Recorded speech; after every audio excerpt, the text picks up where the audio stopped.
कर कान्हा के छवि मन में बसा कर कान्हा की छवि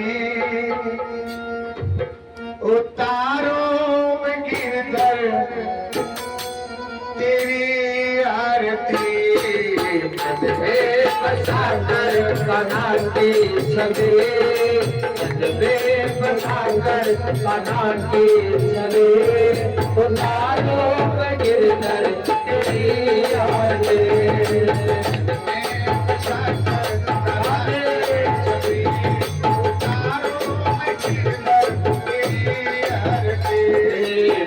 में बसा कर कान्हा की छवि उतारो में गिरधर तेरी आरती कान्हा की छवि उतारो में गिरधर तेरी आरती मन में बसा कर कान्हा की छवि मन में बसा कर कान्हा की छवि उतारो में गिरधर तेरी आरती उतारो में कान्हा तेरी आरती उतारो में कान्हा तेरी आरती बसा कर कान्हा की छवि मन में बसा कर कान्हा की छवि उतारो में कान्हा तेरी आरती मन में बसा कर कान्हा की छवि मन में बसा कर कान्हा की छवि उतारो में गिरधर तेरी आरती राधे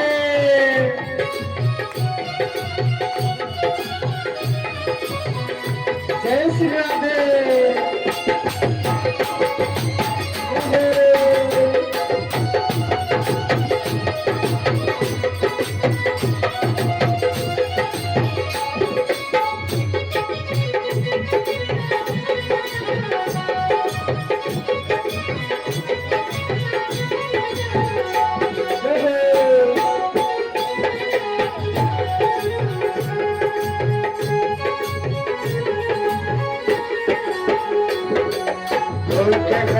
कष्ट करो ध्यान दुख प्रभु आस लेके आया हूँ मान लो प्रभु दुख हरो कष्ट हरो ज्ञान लो प्रभु आस लेके आया हूँ मान लो प्रभु कष्ट राधे आस लेके आया हूँ मान लो प्रभु दुख हरो कष्ट हरो ज्ञान दो प्रभु आस लेके आया हूँ मान लो प्रभु की दवा है तेरे पास जानता हूँ मैं ये सब बात मन में बसा कर कान्हा की छवि मन में बसा कर कान्हा की छवि उतारो में गिरधर तेरी आरती मन में बसा कर कान्हा की छवि मन में बसा कर कान्हा की छवि उतारो मैं गिरधर तेरी आरती उतारो में कान्हा तेरी आरती उतारो मैं कान्हा तेरी आरती राधे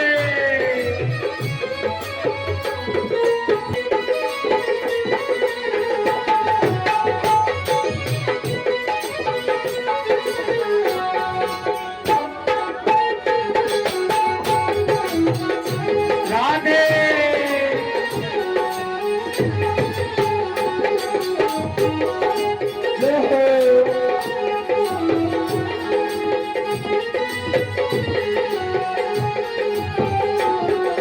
कृष्ण तेरा नाम लिया बस गए मन में करके बस ध्यान अब उतर गए दिल में कृष्ण तेरा नाम लिया बस गए मन में, करके बसे ध्यान बस उतर गए मन में। कृष्ण तेरा नाम लिया बस गए मन में, करके बस ध्यान उतर गए दिल में।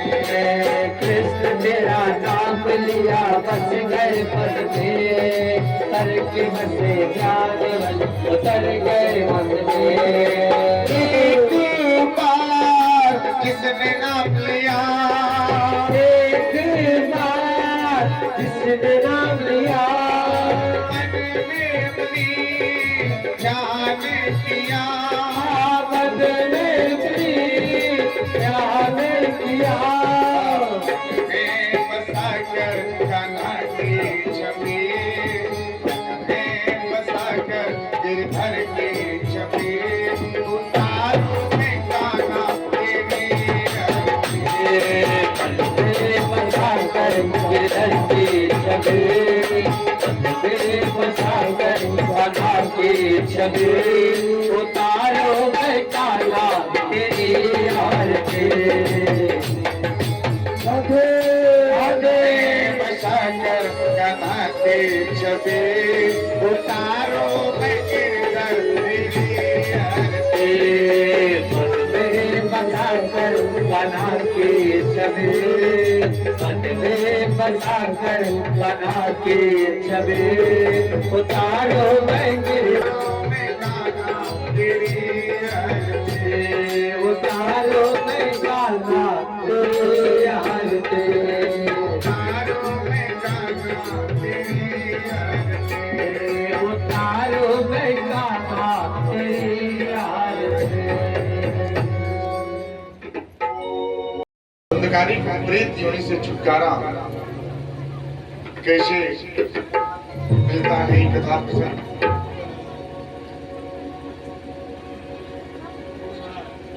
एक माँ ने दो पुत्र का लालन पालन करती है।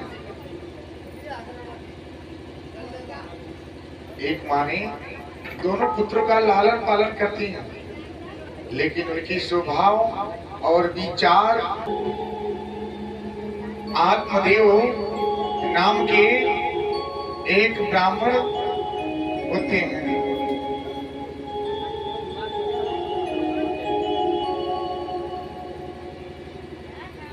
आत्मदेव नाम के एक ब्राह्मण होते हैं। उनकी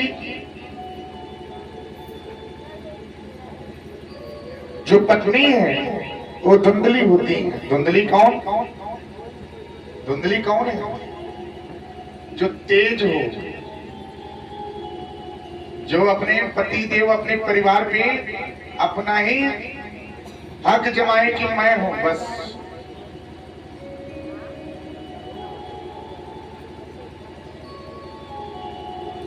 जो तीखापन हो, तो तेज हो, जो बाणी बोले वो एक बार सुनने के बाद उसके पास दूसरी बार बात करने की इच्छा न हो, वो है धुंधली।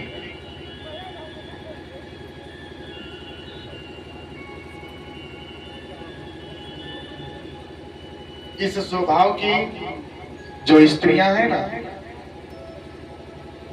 उनके घर पे कभी सुख समृद्धि प्रदान नहीं होता, प्राप्त नहीं होता है, कभी भी प्रदान नहीं होगा। क्योंकि जो अपनों का कदर न करे, अपने परिवार का, अपने घर गृहस्थी का सम्मान न रखे, अपने पति का सम्मान न रखे, उस घर पे कभी सुख शांति प्रदान नहीं होता।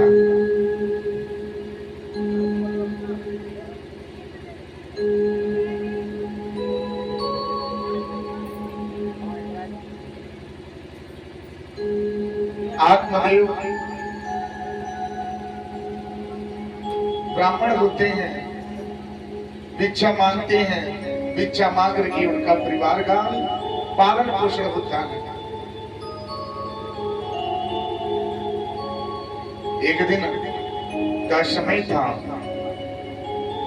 आत्मदेव भिक्षा मांग करके लौटे थे, भिक्षा उनको प्रदान नहीं हुआ, भिक्षा प्रदान नहीं हुआ, कुछ नहीं मिला। आत्मदेव समझे क्या, आज मैं घर पे अगर जाता हूं तो आज मेरी पत्नी जो है क्या करेगी, इसका कोई जवाब नहीं है। ऐसा होता है ना, पति देव अगर घर से बाहर चले जाएं, अगर वे पूछे चले जाएं, अगर देर से घर पे पहुंचे तो क्या होता है, स्त्रियां जो हैं बरस जाती हैं, कहां पे थे, क्या कर रहे थे, होता है ना।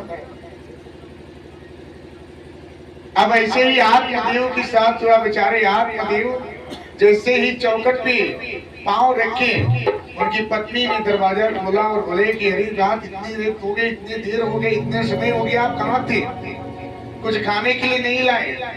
बेचारे आत्मदेव पूरे दिन भर तो थके थे, दिन भर के थकान में घर पे जाने के बाद उनको एक गिलास जल तक प्राप्त नहीं हुआ।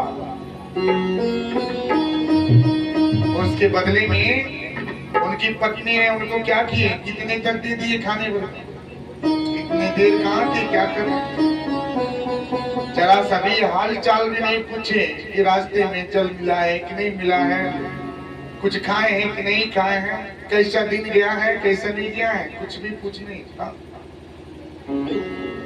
इस स्वभाव की अगर स्त्री हो ना, इसको त्याग दिया, क्योंकि सबसे बड़ा जिम्मेदारी, सबसे बड़ा अहम भूमिका किसका होता है, स्त्री और पुरुष में सबसे बड़ा भूमिका किसका होता है, स्त्री का होता है। क्योंकि गृहस्थी जीवन में सबसे बड़ा महत्व स्थान उनका होता है। अगर स्त्री न रहे ना तो लाखों का धन कमाए, कुछ नहीं होगा, कुछ नहीं होगा। घर की सुख शांति प्राप्त होता है, सुख शांति मिलता है किसके वास्ते, स्त्री के वास्ते। स्त्री घर की लक्ष्मी होती है।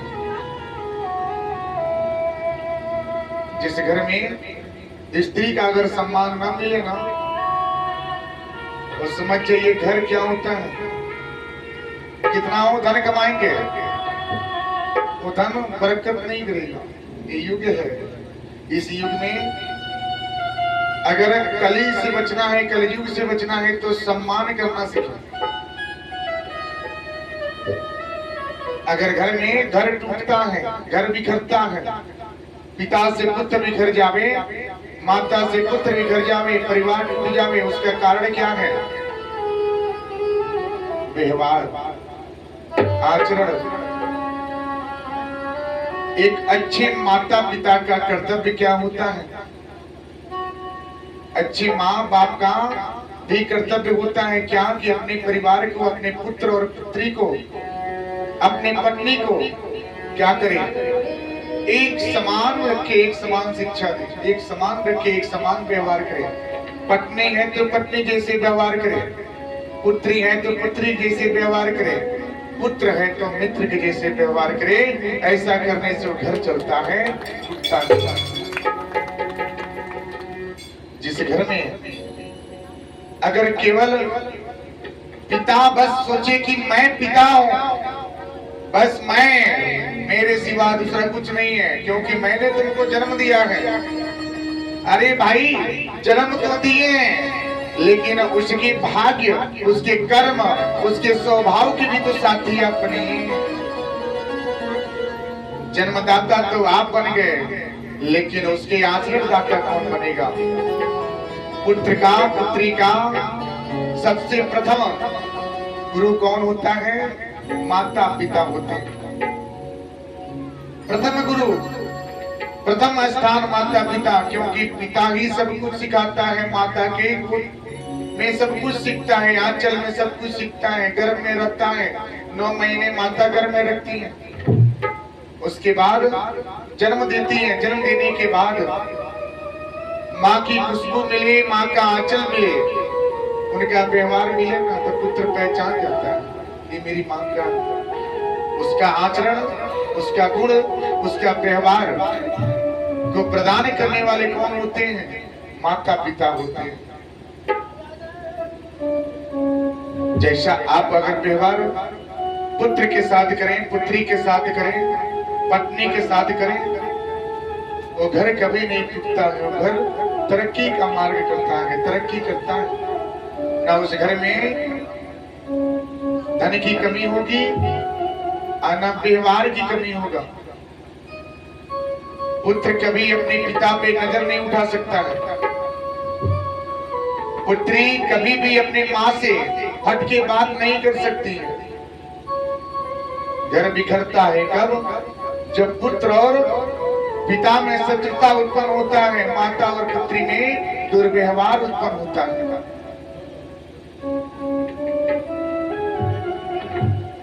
चार पुत्र अगर जन्म दिए ना तो पिता का कर्तव्य होता है, माता का कर्तव्य होता है कि चारों को एक समान रखें, एक समान व्यवहार करें। क्यों? बड़ा है तो उससे ज्यादा प्रेम रखेंगे, उससे छोटा है तो ज्यादा प्रेम रखेंगे, और जो सबसे छोटा है उसको कंधे पे बिठाएंगे ना। जितना दर्द बड़े पुत्र में जन्म में होता है उतना ही दर्द छोटे पुत्र में होता है। इसलिए सबके साथ एक समान व्यवहार रखें, और एक समान जब व्यवहार रखेंगे तो घर कभी टूटेगा नहीं, वो घर कभी नहीं बिगड़ सकता। पुत्री माता की आंचल में ही पलती है,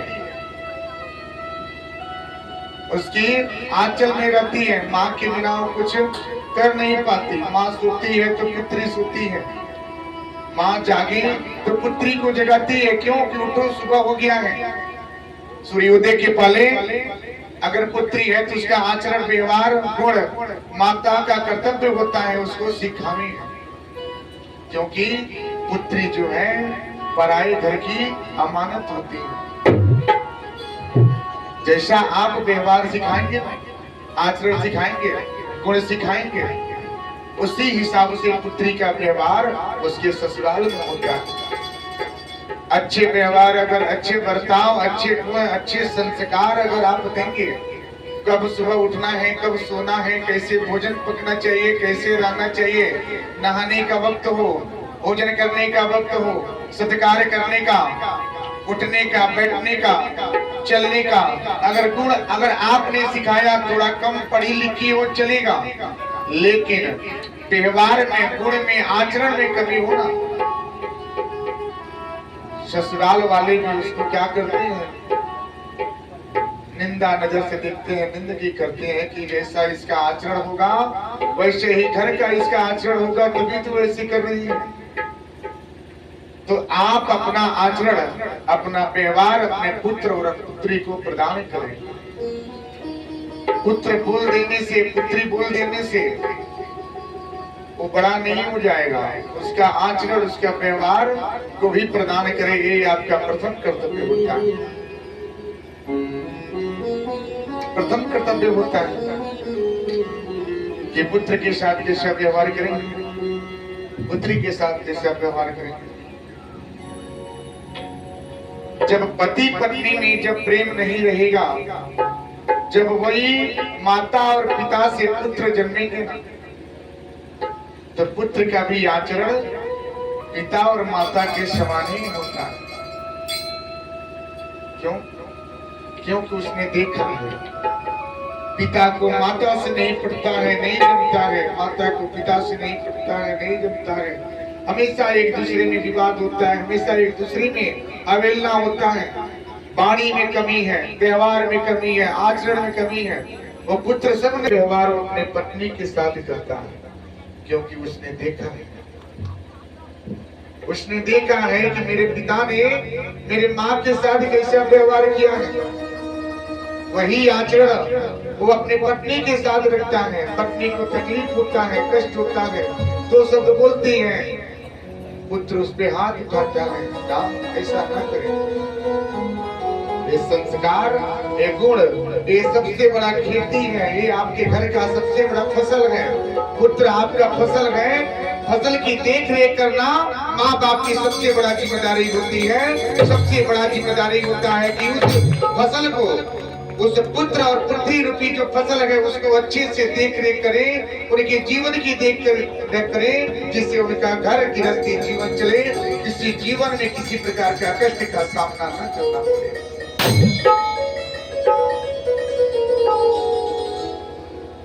किसान भी अपनी फसल को देखता है, समय से उसकी जुताई बुआई भी कर देता है, समय से उसकी सब कुछ देख रेख करता है। फसल की खेती कर देने से वो आपका नहीं होगा जब तक आप उसके देख रेख नहीं करेंगे। उसके उम्र तक, जितना उसका उम्र है उस उम्र तक देख रेख करना पड़ता है। तो पुत्र और पुत्री को जन्म देने से आपकी जिम्मेदारी खत्म नहीं होता।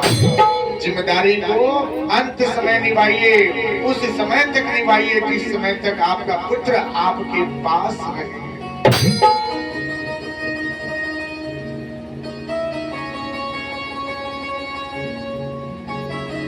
आत्मदेव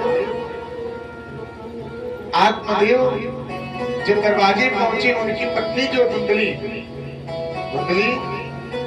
जो तेज हो, बहुत सी माताएं स्त्रियां हैं जो अपने पति पे ही अपना राज करती हैं ना, मैं जो बोलूंगी वही होगा, मैं हूं बस। तो ऐसा व्यवहार न करें। ऐसा आचरण रखने वाली स्त्री के जीवन में कभी सुख नहीं मिलता ना।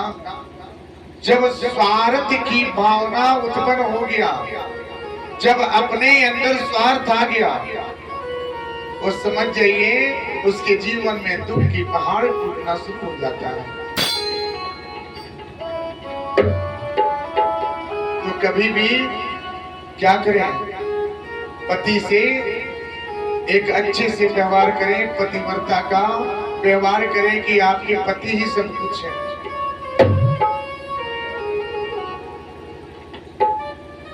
धुंधली जोर जोर से चिल्लाती है, बोलती है, इतना समय कहाँ थे, क्या कर रहे थे, अभी तक कुछ मिला नहीं। आत्मदेव बेचारे क्या किया, बोलते हैं, सोचते हैं मन में क्या हो गया। देखते हैं दूसरे के घर की व्यवहार आचरण, कैसे अच्छा व्यवहार होता है, उनको भी तरस होता है। लेकिन एक बात ध्यान से सुनिएगा, दूसरे घर का व्यवहार आचरण कभी भी अपनाना नहीं चाहिए ना। दूसरे घर का आचरण कभी लेना नहीं चाहिए। क्यों? क्योंकि वो आचरण, वो व्यवहार, वो काम नहीं आएगा।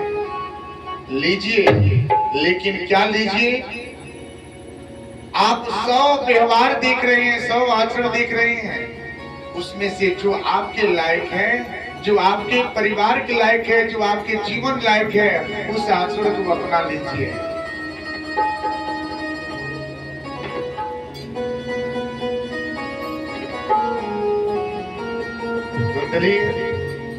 अब करे तो करे क्या, आत्मदेव चुपचाप अंदर चले गए,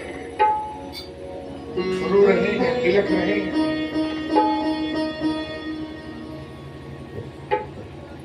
पत्नी का रिश्ता, पति पत्नी का रिश्ता प्रेम के धागे होते हैं।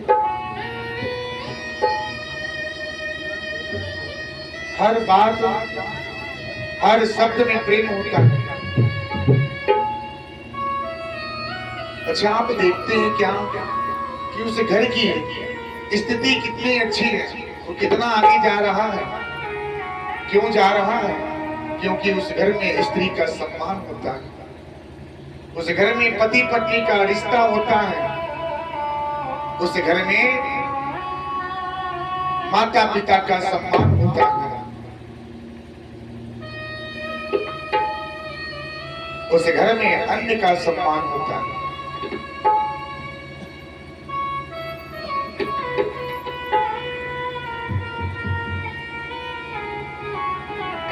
वो घर कभी नहीं टूटता, इसलिए वो घर आगे है। आप क्यों पीछे हैं? क्योंकि आपका आचरण, गुण, संस्कार जो है उस घर से परे है।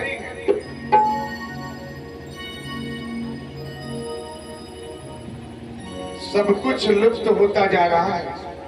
संस्कार भी लुप्त हो गया, व्यवहार भी लुप्त हो गया, आचरण भी खत्म होते जा रहा है, खान पान में भी परिवर्तन हो गया, बैठने उठने में परिवर्तन हो गया, एक दूसरे को देख करके अपने जीवन निर्वाह कर रहे हैं,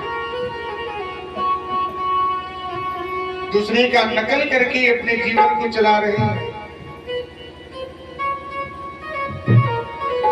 आज वो 200 का पर रोज का 500 का मजदूरी करे ना, 300 रुपया भी खर्च करे तो भी उसके पास है। लेकिन जो 200 रुपये की मजदूरी करने वाला व्यक्ति अगर 500 रुपये का बराबरी करे तो 300 रुपया उस पर कर्ज होता है। आज 300 का कर्ज हुआ, कल 600 का हो जाएगा। महीना पूरा होते होते 1000 रुपये में कर्ज तैयार हो जाएगा। तो आप जितने में है उतने में खुश रहना सीखें। दूसरे का धन को देख करके कभी भी अपना लालसा उत्पन्न नहीं करना चाहिए। अपने कर्म कीजिए, कर्म से प्राप्त कीजिए, कर्म से पाया हुआ धन वो जीवन भर सुख देता है।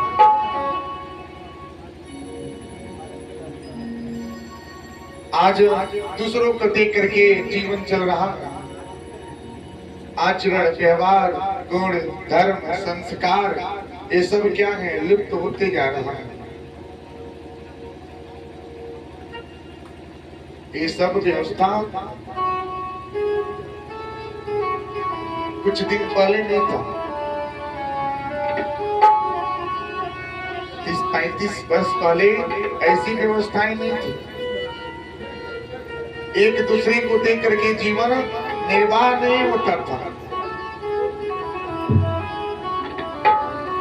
नहीं होता था। अगर पहले किसी का विवाह भी हुए ना तो पहनने के लिए वस्त्र नहीं थे, फिर भी बगल से कपड़े आ जाते थे पहनने के लिए। उनके लिए जो पहले शादी जिसका हो चुका था ना, वही वस्त्र, वही ताज, वही टोपी मिलता था पहनने के लिए, क्योंकि मेहमान आए थे।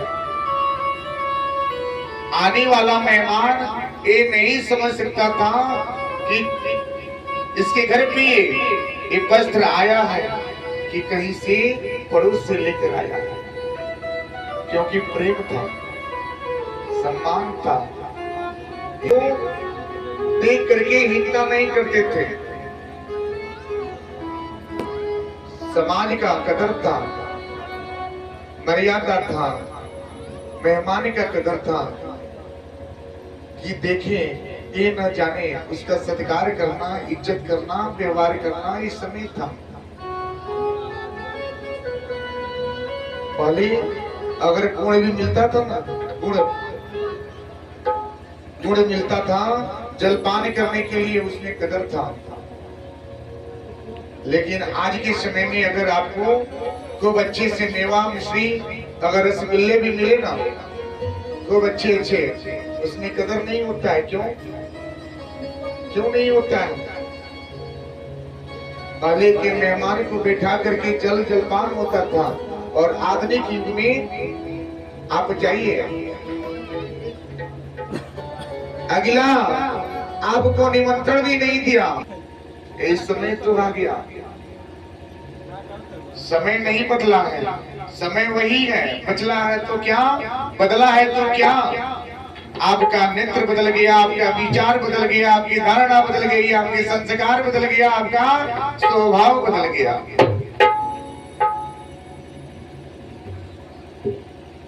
पहले एक ही वस्त्र हुआ करता था। एक वस्त्र अगर मिले तो उसको लोग महीनों नहीं कई वर्ष तक चलता था। धुलाई नहीं होती थी, लोग वस्त्र को कंधे पे लेके जाते थे। अगर मेहमान के घर पे गए, यहाँ से